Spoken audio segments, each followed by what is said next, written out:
Graduation के बाद if you are dreaming कि आपको अच्छी सैलरी चाहिए तो SBI PO would worth it. जी हाँ, बट काफ़ी सारे बच्चों का एक सवाल आता है कि मैम क्या मैं SBI PO एग्जामिनेशन को 30 डेज में क्रैक कर सकता हूँ? सो देखो, कोई भी चीज़ इस दुनिया में मुश्किल या नामुमकिन नहीं होती। It is just a thing कि आपको कंसिस्टेंसी चाहिए होती है, हार्डवर्क चाहिए होता है और एक छोटा सा मोटिवेशन जो आपके अंदर एक स्पार्क पैदा करता है कि हाँ मैं कर सकता हूँ, हाँ मैं ये कर लूँगा, तो वही चाहिए होता है। बट अगर आप ये सोच रहे हो कि मैं 30 डेज के अंदर अपना एग्ज़ाम निकाल पाऊँ, तो वो कौन कौन सी कंडीशंस हैं जिसमें आप ये एग्ज़ाम निकाल सकते हो और कैसे आप इसको ब्रेक थ्रू कर सकते हो, उसके बारे में ही आज हम डिस्कस करने वाले हैं। मेक श्योर कि इस वीडियो को आप एंड तक ज़रूर देखिएगा और आप मुझे after the video comment section में ये ज़रूर बताइएगा कि आप कौन से बैंक एग्जाम की प्रिपरेशन कर रहे हैं, ताकि मैं आप लोगों के लिए उससे रिलेटेड हेल्प कर पाऊँ कि जिस भी XYZ एग्जाम की आप प्रिपरेशन कर रहे हो उसके लिए आपका जो स्ट्रैटेजी है वो क्या रहना चाहिए, आपको कितना टाइम लगेगा उसको प्रिपेयर करने में, अगर आप बिगिनर हो तो आपको कैसे प्रिपेयर करना है, if you are well versed it something तो फिर आपको प्रिपेयर कैसे करना है, और अगर आप कहीं लैग कर रहे हो तो वो क्या डिफिकल्टी आ रही है जिसमें आपकी हेल्प आउट मैं कर पाऊँ, और आप कहाँ से इस वीडियो को देख रहे हो वो मुझे कॉमेंट सेक्शन में ज़रूर मैंशन करिएगा। So let's start with this. सबसे पहली चीज मैं आप सभी लोगों को बता दूं बेटा, एक रियलिटी चेक आप लोगों के पास होना बहुत ज्यादा जरूरी है। SBI PO क्लर्क नहीं देने जा रहे हैं आप, PO का एग्जाम देने जा रहे हैं। कंपटीशन हाई होगा, पेपर टफ रहेगा, तो जो ज्यादा टाइम देगा और जो ज्यादा फोकस्ड होकर के पढ़ेगा वही सिलेक्शन दे पाएगा, क्योंकि लाखों की भीड़ में आपको 1500 सीट्स प्रोवाइड करी जा रही हैं जिसके लिए आपको फाइट करना है। समझ आ रही है ना? तो बहुत सारे बच्चे बेटा हर साल अप्लाई करते हैं लेकिन सिलेक्शन कुछ ही लोग ले पाते हैं। एंड आज के टाइम पर जिस टाइम डिस्ट्रैक्शन सबसे ज़्यादा है, क्यों आपको भी पता है, सोशल मीडिया है ना, कुछ लोग स्क्रॉल कर रहे हैं इंस्टाग्राम, कुछ लोग स्क्रॉल कर रहे हैं YT, कुछ लोग कुछ स्क्रॉल कर रहे हैं, कुछ लोग कुछ स्क्रॉल कर रहे हैं। So everybody is just distracted. तो इस डिस्ट्रैक्टेड टाइम में या डिस्ट्रैक्टेड लोगों में आपके लिए सिलेक्शन पाना बहुत ही आसान है अगर आप फोकस्ड हो तो। हमेशा याद रखिएगा, फोकस कभी भी दूसरों को देख करके नहीं आता। फोकस आता है आपका एक जगह पर बैठने से, आपका चीज़ों को जानने से, और आपका गोल क्या है, आप क्यों किसी चीज़ को करना चाहते हो, इससे। राइट? 30 डेज है आपकी प्रिपरेशन। अगर 30 डेज के हिसाब से आप करना चाहते हो तो आपकी प्रिपरेशन ऐसे बिल्कुल भी नहीं होगी कि आप बहुत स्ट्रक्चर्ड वे में, बहुत डिटेल में पढ़ो। आपकी प्रिपरेशन भी क्रैश कोर्स टाइप की ही होनी चाहिए, मतलब जल्दी आपको पढ़ना है। राइट नाउ मेक श्योर कि आपको इस टाइम पर सब कुछ नहीं पढ़ना, आपको अपने डिसिप्लिन के ऊपर काम करना है और आपको फोकस्ड एग्जीक्यूशन के ऊपर रहना है। मतलब क्या पढ़ूं, कितना पढ़ूं और कैसे टाइम को मैनेज करके चलूं मैं कि मैं कम टाइम में ज़्यादा चीज़ों को कर पाऊं। और आप बहुत इस चीज़ को लेकर के क्लियर हो बेटा कि आप, जैसे लास्ट ईयर की मैं अगर बात करूं तो 66 या 67 अराउंड कट ऑफ गई थी जनरल कैटेगरी की। तो आपके दिमाग में यही होना चाहिए कि बस मैं अपना कट ऑफ प्रीलिम्स का निकाल लूँ, और आपका पहला फोकस प्रीलिम्स ही होना चाहिए। मीन्स और टफ हो जाता है बेटा। चलो, तो अभी पहले तो ये समझ लो कि हु हैज़ अ चांस। अगर आप 30 डेज में अपना SBI का एग्जाम क्लियर करने की सोच रहे हो तो किसके पास मौका है ना? अगर आप बिल्कुल ज़ीरो हो, आपको ABCD बिल्कुल नहीं आता है ना, आपको कोई वर्ड समझ में नहीं आता, so it would definitely be difficult for you. But अगर आप वेल वर्स्ड हो, आपने अपना जो क्लास 12th है वो अच्छे से किया है, ग्रेजुएशन में भी आप प्रॉपर्ली पढ़ रहे थे, न्यूज़पेपर का हल्का फुल्का आपका टच है ना, आपको चीज़ें समझ में आती हैं, आपने एक स्टूडियस लाइफ जी है, तो आपके लिए ये ईजी हो जाएगा। अब वो बच्चे जो कि ह्यूमैनिटीज़ के हैं, कॉमर्स के हैं, वो थोड़ा सा सफ़र करते हैं कि मैम मेरे को मैथ्स बहुत अच्छे से नहीं हो पाती। बट आप ऐसे समझो ना कि पढ़ी तो आपने भी है वो मैथ्स, बस यही है कि इसको फाइन ट्यून करना है। तो अगर आपका हल्का फुल्का भी टच है, आपको बेसिक मैथ्स की नॉलेज है ना, आप इंग्लिश में कम्युनिकेट करते हो, न्यूज़पेपर पढ़ते हो, या फिर बातचीत आपकी रहती है लोगों के साथ, तो whenever you are speaking or whenever you are having a conversation with anyone, you are connecting them with English, है ना? सो इस सिचुएशन में आपको इंग्लिश ईजी लगेगा। तो बेसिक नॉलेज आपको इंग्लिश और मैथ्स की चाहिए। हाँ, दूसरी चीज़, अगर आप 30 डेज का सोच करके बैठ रहे हो बेटा, तो वही है ना कि अगर आपको टाइम कम देना है तो आपके पास टाइम ज़्यादा होना भी चाहिए, है ना? तो अगर ज़्यादा टाइम लेकर के चल रहे हो आप कि मैं इतने दिन ये पढ़ूंगा, इतने दिन ये पढ़ूंगा, इतने दिन ये पढ़ूंगा, तो आप अपना शेड्यूल 4 से 6 घंटे में भी बांट सकते हो। बट अगर आपको 30 डेज में ही क्लियर करना है तो ऑब्वियसली आप कैसे बांटोगे अपना शेड्यूल कि आप 8 से 12 घंटे दो डेडिकेटेड। और सबसे बड़ी चीज़ ये, यहाँ पे 8 से 12 घंटे देना वर्थ इट भी होगा। क्यों? क्योंकि भाई एक बार एग्जाम अगर आपका निकल गया तो तो आपके हाथ में लाख से ऊपर की सैलरी आ रही होगी हर महीने, कौन नहीं चाहेगा? बस वही है कि आप एक ढंग की जगह प्लेस्ड हो, राइट? नाउ अब आपको कोशिश क्या करनी है, that you have to go for fast learning. आपको ये आइडेंटिफाई करना पड़ेगा कॉन्स में, रीजनिंग में, इंग्लिश में कौन से क्वेश्चंस हैं जिनका वेटेज ज़्यादा है या कौन से टॉपिक्स हैं जिनका वेटेज ज़्यादा है, मैं उसको पढ़ूँ और उससे अपना कट ऑफ क्लियर करने की कोशिश करूँ, right? Fast learning plus consistent practice. अब यहाँ पर आप एक एक चैप्टर पढ़ने पे नहीं जाओगे, आप क्वेश्चंस के थ्रू चैप्टर्स को कनेक्ट करोगे, ठीक है? हाँ, मेक श्योर कि अगर आप बिल्कुल जीरो से स्टार्ट कर रहे हो बेटा तो it would be a very difficult task, 30 days won't be possible for you. But हाँ, अगर आपने ऑलरेडी थोड़ा बहुत पढ़ करके रखा हुआ है तो आप कर सकते हो इसको। ना एग्जाम का स्ट्रक्चर आपको पता ही है, यू हैव प्रीलिम्स, है ना, आपके इंग्लिश, क्वांट्स और रीजनिंग आते ही हैं उसमें, फिर उसके बाद मेंस में जाओगे, आपकी एडवांस रीजनिंग, डीआई वगैरह के क्वेश्चंस आपको देखने के लिए मिलते हैं, इंग्लिश आती है, जनरल अवेयरनेस आ जाती है। जनरल अवेयरनेस के साथ ऐसी गलती बिल्कुल भी मत करना, लेटेस्ट स्टेजेस में पढ़ रहे हो, अभी से अगर आप स्टार्ट कर दोगे तो it would be easy for you. Next interview, और इंटरव्यू राउंड बहुत ही इंपॉर्टेंट होता है आपका, plus you have group exercise round also. तो मल्टीपल स्टेजेस होते हैं आपके, 3 स्टेजेस से तो आपको गुजरना ही पड़ता है जिससे आप पीओ बनने के लायक हो, ये पूरा देखा जाता है। तो एक होता नहीं, छटनी टाइप की होती है, पहले आपका छटनी हो रहा है प्री में, फिर मेंस के लिए छटनी हो रहा है, और फिर आप इंटरव्यू के लिए जा रहे हो। इंटरव्यू में मोस्टली आपको कॉन्फिडेंस चेक किया जाता है। अच्छा, 30 days का आपका गोल क्या रहना चाहिए? You should not go for perfection कि मैं सब कर लूँ, है ना, सब ऑब्वियसली नहीं हो सकता, पॉसिबल ही नहीं है। तो आपका एम सिर्फ और सिर्फ कट ऑफ क्लियर करने के ऊपर होना चाहिए, आपको 100% सिलेबस कवर नहीं करना है। दूसरा, आपको वही जो मैंने बताया हाई वेटेज टॉपिक के ऊपर आपको फोकस करना है जो कि एग्जाम्स में आने वाले हैं। जैसे कि अगर मैं इंग्लिश की बात करूँ, so reading comprehension is one of the part. फिर स्मार्ट प्रिपरेशन करनी है, अगर आप स्मार्टली प्रिपेयर कर रहे हो, वही चीज़ कि वो देख रहे हो जो ज़्यादा मार्क्स दिलवा सकता है आपको, है ना, जो ज़्यादा आपको हेल्प कर सकता है कम टाइम में स्कोर करने की, वो चीज़ें करनी ज़रूरी हैं। तो सब पढ़ोगे तो ऑब्वियसली नहीं कर पाओगे, लेकिन कुछ चीज़ें पढ़ोगे जो आपका कट ऑफ क्लियर करवा सकती हैं, वो आपको हेल्प करेंगे। और आपका गोल क्या होना चाहिए कि आप फिलहाल एग्ज़ाम क्वालिफाई कर लो, आपको टॉप नहीं करना है एग्जाम में। स्ट्रैटेजी के लिए मैं बस इतना ही बोलना चाहूंगी, 70% आपका प्रैक्टिस रहेगा अगर आप 30 days का स्ट्रैटेजी लेकर के चल रहे हो, और 30% आपने अपना कॉन्सेप्ट लर्निंग करनी है, क्योंकि भाई कॉन्सेप्ट लर्निंग करने बैठोगे अगर 70%, सो you will have less practice. और आपको ये पता है जितनी बार भी गाड़ी चलाना आप सीख लो, if you are not good in practice, ठीक है ना, प्रैक्टिस में अच्छे नहीं हो, खुद से नहीं समझ पा रहे हो, खुद से नहीं कर पा रहे हो, है ना, खुद से नहीं पता कहाँ पे कौन सा गियर लगाना है या कहाँ पे गाड़ी को घुमाना है, so you will not be able to do it. So same चीज़ आपकी वो एग्जाम्स में भी होती है बेटा, कि आपको कॉन्सेप्ट पढ़ लिया आपने, अब एप्लीकेशन नहीं आ रहा तो वो प्रॉब्लम होता है।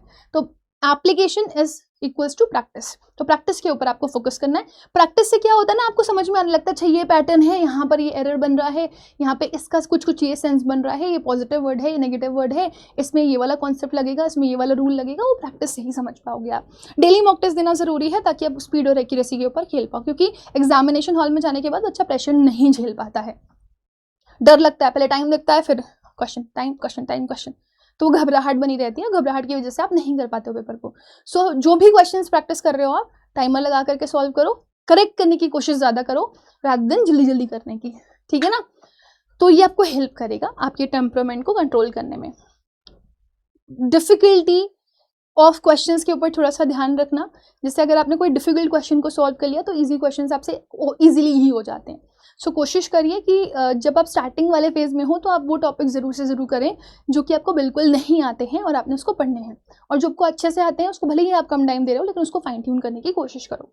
स्पीड एंड एक्यूरेसी के ऊपर आपको साइमल्टेनियस फोकस रखना है, लेकिन मेजर फोकस आपका किस पे होना चाहिए? एक्यूरेसी के ऊपर। वीकली प्लान आपका क्या रहेगा? आपको अर्थमेटिक के फंडामेंटल्स प्रिपेयर करने हैं, इंग्लिश ग्रामर का सटल ओवरव्यू ले लेना। देखो हर चीज़ इंपॉर्टेंट नहीं होती, कुछ ही चीज़ें इंपॉर्टेंट होती हैं, जैसे मैं 90 days ऑफ नो एरर की आपकी सीरीज़ आपको प्रोवाइड कर रही हूँ, आप उससे कर लो इफ़ यू से, ठीक है ना। अगर आप कहोगे तो मैं आप लोगों को वो इंपॉर्टेंट टूल्स जो कि आपके बैंक एग्जाम में सबसे ज़्यादा पूछे जाते हैं उसका एक सेशन करवा दूंगी। इफ़ यू वांट दिस, मुझे after the video comment section में ज़रूर लिख देना। रीजनिंग में पजल्स के बेसिक्स वगैरह अगर आप सीख लोगे तो वो आपको हेल्प करेंगे, और हर 2 दिन में आप मॉक टेस्ट दो, उसकी फ्रीक्वेंसी बढ़ाते रहो, जैसे जैसे एग्जाम पास आने लगेगा वैसे वैसे आप फ्रीक्वेंसी बढ़ा लो। वीक 2 का प्लान क्या होना चाहिए? आपने DI कि क्वेश्चंस प्रैक्टिस करने, फोकस करना है इनके ऊपर, ठीक है ना। इंटेंसिव प्रैक्टिस करनी है, सीटिंग अरेंजमेंट के एडवांस लेवल के क्वेश्चंस आपको करने हैं, ठीक है ना। आपको रीडिंग कॉम्प्रिहेंशन की प्रैक्टिस डेली करनी है। बेस्टेस्ट न्यूज़पेपर से आप पढ़ने की कोशिश करो, अगर नहीं भी है तो एक आरसी की बुक ले लो, वो आपको काफ़ी हेल्प करेगी, ठीक है। स्पीड बिल्डिंग आपको करनी ही पड़ेगी, वो तभी आप कर पाओगे जब अपने आप को टास्क दोगे, है ना। तो अपने आप के ऊपर चेक ज़रूर रखो, इतने क्वेश्चन इतने मिनट में करने हैं, कितने सही हो रहे हैं कितने गलत हो रहे हैं, उसका एनालिसिस कर रहे हो आप। वीक 3 के प्लान में आपने full length mock test daily लगाना शुरू करना है। मैंने बोला ना, जैसे जैसे टाइम पास आएगा वैसे वैसे आपको अपनी फ्रीक्वेंसी बढ़ानी है मॉक टेस्ट की। और मॉक टेस्ट में खाना पूर्ति बिल्कुल मत करना।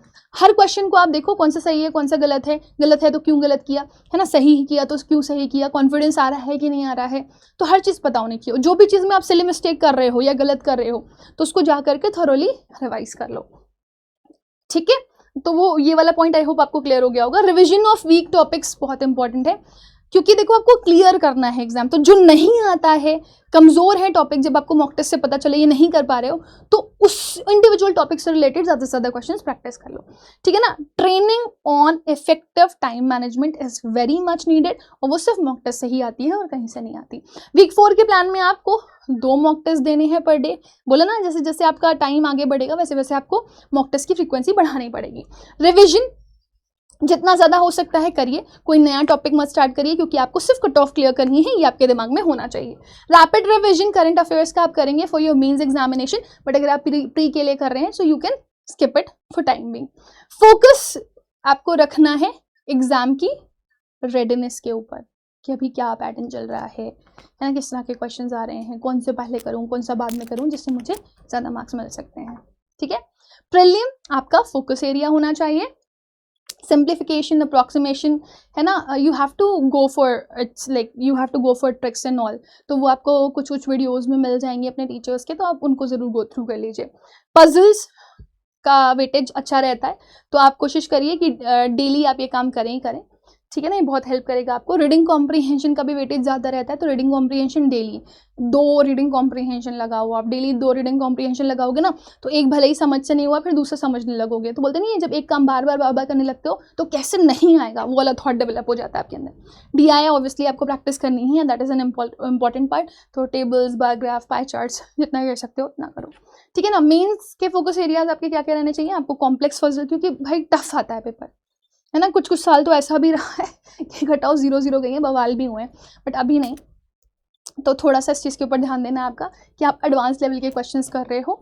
और मेक श्योर कि आपको हेल्प तभी मिलेगी जब आप थोड़ा सा कॉम्प्लिकेटेड क्वेश्चंस को सॉल्व करोगे। So if you don't have books, है ना, buy those books so that कि आप उन तरह के क्वेश्चंस लगा सको, क्योंकि at the end of the day आपके पास चीज़ें होनी चाहिए, सेट्स होने चाहिए जिनसे आप प्रैक्टिस कर पाओ, ठीक है ना। बैंकिंग अवेयरनेस और फाइनेंशियल एसेंशियल्स के ऊपर आपको ऑब्वियसली वर्क करना ही पड़ेगा।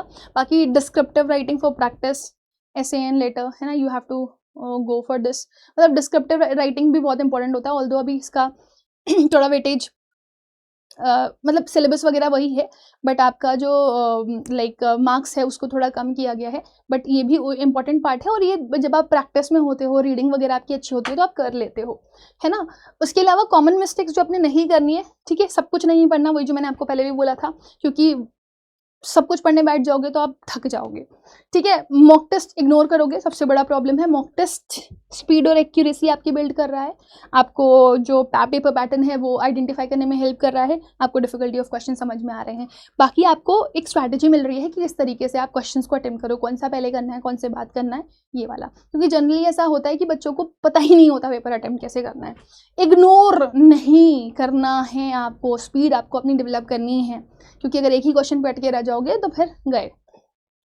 और सबसे गंदी चीज़ कि सोचोगे कि कल करूँगा, सोचते रहोगे कि नहीं हो रहा है, तो फिर कुछ नहीं कर पाओगे, ठीक है ना। तो सक्सेस फॉर्मूला आपके पास सिर्फ और सिर्फ एक ही है, दैट कि जितना ज़्यादा प्रैक्टिस हो सकता है प्रैक्टिस करो। थ्योरी पढ़ने पे बहुत ज़्यादा मत जाओ, वो आपके लिए प्रॉब्लमेटिक चीज़ हो सकती है बहुत बड़ी। दूसरा, mock test real exam preparation में आपको मदद करेगा। कंसिस्टेंसी इज एवरीथिंग बेटा, आज नहीं कर पाओगे कल करोगे, कल नहीं कर पाओगे परसों करोगे, परसों नहीं कर पाओगे किसी और दिन करोगे। जब 4 दिन बैठोगे ना आप काम करने के लिए, तो झक मार करके आपसे प्रिपरेशन हो जाएगी, क्योंकि बैठ रहे हो भाई किताब लेकर के बैठे हो, अब क्या करें, चलो पढ़ ही लेते हैं, वो वाली चीज़ होती है। तो वो आपको डेवलप करनी पड़ेगी अपने अंदर, और एक गोल डिसाइडेड होना चाहिए आपका कि मुझे ये करना है, ठीक है, if you want early job so your goal should be very clear, क्यों करना है, किस लिए करना है ना, you must decide it. Accuracy के ऊपर मैंने पहले भी बोला आपको कि फोकस करना है, बाकी रियलिटी इज दिस ओनली कि कोई बच्चा अगर ये सोच रहा है कि मैं बिल्कुल जीरो लेवल पर हूँ तो मैं प्रिपरेशन कर लूँ। सो अगर A for apple B for ball नहीं आता आपको, मैथ्स का एम नहीं आता, तो obviously it would be difficult for you. But ऐसा नहीं है कि वो बच्चे नहीं कर सकते। देखो कोई भी बच्चा अगर बिल्कुल जीरो लेवल पर भी है वो भी अपनी प्रिपरेशन कर सकता है, बट उसको समय की ज़रूरत होती है। लेकिन जो बच्चा अपना पूरा फर्स्ट टू ट्वेल्थ अच्छे से पढ़ा है, फिर ग्रेजुएशन में भी ठीक ठाक आपने पढ़ा हुआ है, तो वो एक होता नहीं है, शेर कभी शिकार करना नहीं भूलता, वो आप पहुंच जाते हो उस वाले मतलब पोर्शन पर कि मैं कर लूँगा, मेरे से हो जाएगा, है ना। तो वो वाली चीज़ होती है कि आपको वापस एक जंप लेना है। तो जिन्होंने ऑलरेडी पढ़ रखा है, जो हैबिट में थे पढ़ने की, वो ये काम कर लेंगे जी, ठीक है। बाकी डिसिप्लिन, अपना डेडिकेशन, जो इन्वेस्टमेंट आप कर रहे हो, जो टाइम आप दे रहे हो, आज अगर 8-12 घंटे आप दे रहे हो और फिर आपकी फ़ौरन जॉब लग जा रही है, तो इससे बेटर क्या है, इससे बेटर तो कुछ भी नहीं है, ठीक है ना। और फिर स्मार्ट टॉपिक सिलेक्शन करना बहुत ज़्यादा ज़रूरी है बेटा, वो मॉक टेस्ट PYP से ही आप निकाल सकते हो, ठीक है। एवरीथिंग इज़ पॉसिबल अगर आप चैलेंज लेने के लिए तैयार हो तो। बोलते नहीं वो हेड पॉइंट होना चाहिए कुछ, बोले ठुकरा के मेरा इंतकाम में देखेगी।